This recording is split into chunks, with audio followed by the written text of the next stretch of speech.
तो सत्ता में आज सबसे पहले हम आपको इजराइल और हमास के युद्ध की ऐसी स्टेज के बारे में बताने जा रहे हैं जिसके आगे सिर्फ मिसाइलों की बारिश, बम के धमाके और बेहिसाब तबाही है। और वजह है अमेरिका पर हुआ एक ऐसा अटैक जिससे वो बुरी तरीके से बौखलाया हुआ है। बाइडेन का खून खौल रहा है और अमेरिका के कमांडर अब सिर्फ एक ऑर्डर का इंतजार कर रहे हैं। इजराइल और हमास की जंग में अमेरिका पर अब तक का सबसे बड़ा हमला हुआ है और ये हमला किया है हूती विद्रोहियों ने। यमन में बैठे हूती विद्रोहियों ने अमेरिका के सबसे खतरनाक कहे जाने वाले MQ-9 रीपर ड्रोन को मार गिराया है। यमन के मुताबिक अमेरिका का ये ड्रोन इजराइल के लिए जासूसी कर रहा था, लेकिन अमेरिका ने साफ कर दिया कि हूतियों को ये ड्रोन गिराने की सजा मिलेगी और बराबर मिलेगी। हालांकि इस सब के बीच अमेरिका के किसी भी एक्शन से ईरान के भड़कने की भी आशंका है। यानी इस जंग का सबसे भयानक रूप अभी बाकी है, क्योंकि हूती विद्रोहियों ने जंग की इस आग में ऐसा काम किया है जो आग में घी डालने का काम करता है, जिससे अमेरिका फायर है और इसलिए यह तय है कि अमेरिका किसी भी हाल में छोड़ेगा नहीं और इसका बदला जरूर लेगा। यही वजह है कि अमेरिका यमन और अमेरिका ईरान के बीच अब टेंशन का मीटर फुल स्पीड में दौड़ रहा है।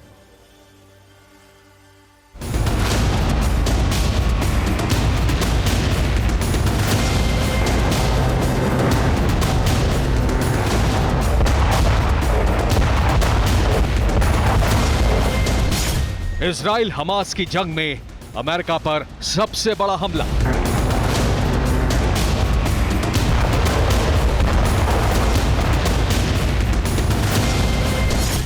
अब होगा सबसे बड़ा धमाका, छोड़ेगा नहीं अमेरिका।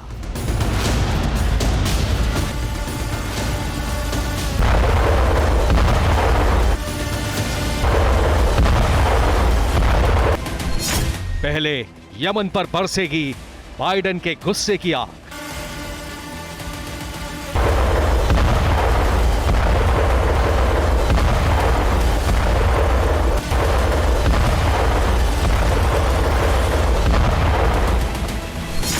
मार गिराया अमेरिकी MQ-9 ड्रोन। हूती का विनाश रोकेगा कौन?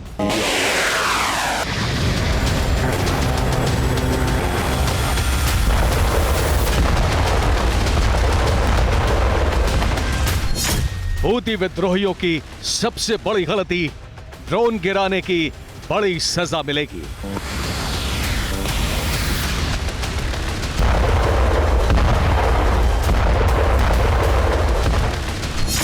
इजराइल हमास की लड़ाई सबसे विध्वंसक मोड़ पर आई।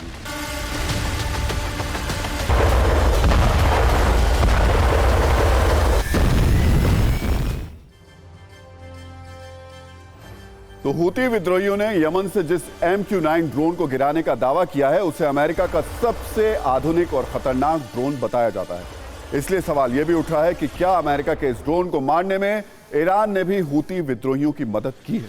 पहले हम आपको इस रीपर ड्रोन की शक्ति बताते हैं। MQ-9 रीपर ड्रोन की लंबाई 38 फीट है। इसकी रफ्तार है 388 किलोमीटर प्रति घंटा। यह 40,000 फीट की अधिकतम ऊंचाई पर उड़ान भरने में सक्षम है। अमेरिका का यह प्रीडेटर ड्रोन एक बार में लगातार 40 घंटे तक उड़ान भर सकता है। अमेरिका एयरफोर्स को इन ड्रोन्स की पहली खेप वर्ष 2007 में मिली और इसकी रेंज 11,112 किलोमीटर है। ये ड्रोन बेहद घातक हथियारों से लैस होता है। इसमें हवा से जमीन पर मार करने वाली मिसाइलें हेल फायर लगी होती हैं। इसके अलावा ये drone anti tank missile, anti ship missile समेत 8 लेजर गाइडेड मिसाइलों से लैस होता है। अमेरिकी वायुसेना का दावा है कि रीपर ड्रोन का इस्तेमाल वैसे तो जासूसी के लिए किया जाता है, लेकिन इसके जरिए किसी भी लक्ष्य को आसानी से तबाह भी किया जा सकता है। ये एक साथ 12 मूविंग टारगेट को ट्रैक कर सकता है और मार भी सकता है। MQ-9 रीपर ड्रोन एक मिसाइल छोड़ने के लिए सिर्फ 0.32 यानी कि 0. एक तरीके से कह सकते हैं 32 सेकंड बाद दूसरा फायर कर सकता है। इसमें सेंसर और शक्तिशाली कैमरे लगे होते हैं जो लगातार अपने ठिकाने तक वीडियो फीड भेजते रहते हैं। ये खुद पर होने वाले हमले को वैसे तो खुद ब खुद भांप लेता है, लेकिन इतने दावों के बावजूद ये हूती विद्रोहियों के हमले में बचने से पता नहीं क्यों नाकाम रहा। वैसे इसे हूती विद्रोहियों का 19 अक्टूबर का बदला भी कहा जा रहा है, जो उन्होंने अमेरिका से 8 नवंबर को लिया। हमने सत्ता में आपको दिखाया था कि कैसे अमेरिका की पहली बार युद्ध में डायरेक्ट एंट्री हुई थी और उसने यमन से इजराइल पर हुए मिसाइल अटैक को नाकाम कर दिया था। वो मिसाइलें इजराइल पर हूती विद्रोहियों ने ही दागी थी।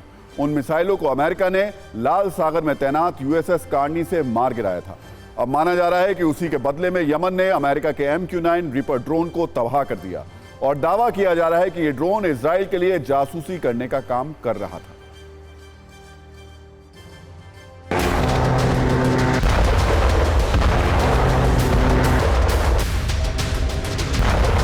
इजराइल की धरती पर पहले दिन से जंग में अमेरिका जिस तरह से साथ दे रहा है, उसको जंग के 32वें और 33वें दिन में एक बड़ा धक्का सीरिया की धरती पर लगा है। खबर आ रही है कि यमन के हूती विद्रोहियों ने सीरिया पर नजर रखने वाले अमेरिका के सबसे ताकतवर ड्रोन में से एक MQ-9 रीपर को मार गिराया है। अमेरिका इस ड्रोन का इस्तेमाल न सिर्फ निगरानी करने के लिए बल्कि डिफेंस फोर्सेस के मूवमेंट पे और तरह तरह के जो डिफेंस के इक्विपमेंट्स है वो कहां और कैसे मूव कर रहे हैं उसके लिए करता है। और इसके साथ साथ ये पूरी तरह से अनमैन्ड होता है और जरूरत पड़ने पर गोला बारूद भी गिरा पाने में पूरी तरह से सक्षम होता है।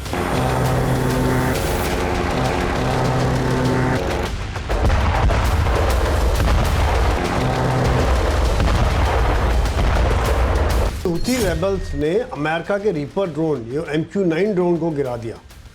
ये देखा जाए तो एक नेक्स्ट लेवल की टेंशन बढ़ गई है, क्योंकि अभी तक वो अमेरिका की बेसिस पर हमला कर रहे थे, अब उनके ड्रोन को गिरा दिया गया यमन के आसपास या यमन के ऊपर। ये पता नहीं चला है कि कहाँ गिराया गया, लेकिन ये दिखाया जा रहा है कि अमेरिका का डर नहीं अभी इन्हें, वो तैयार बैठे हुए हैं।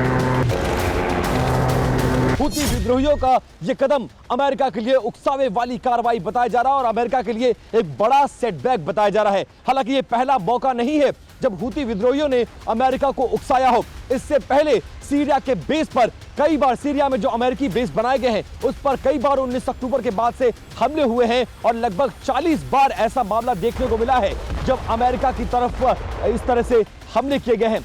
माना जा रहा है कि अमेरिका इसका जवाब देगा। 19 अक्टूबर के बाद से जिस तरह से हमले किए गए हैं, हर हमले का जवाब दिया है और इस बार भी अमेरिका शांत नहीं बैठेगा।